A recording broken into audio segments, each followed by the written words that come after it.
Hi, welcome back to my channel. Here's another new code. Watch out and take care. The beautiful Kyoka Igarashi. Code NSFS380. Released on May 13, 2025. And it has 141 minutes watch time. The story is about married woman and her husband boss.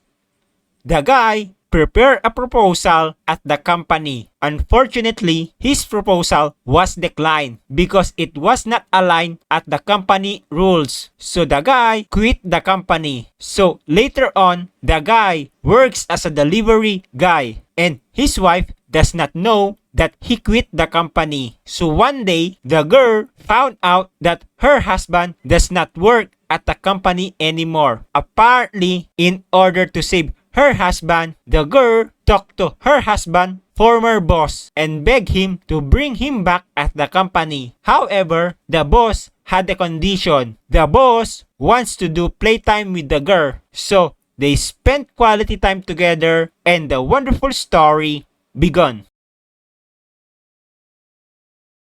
Make sure to subscribe and like and turn on notification for new codes. Thank you for watching.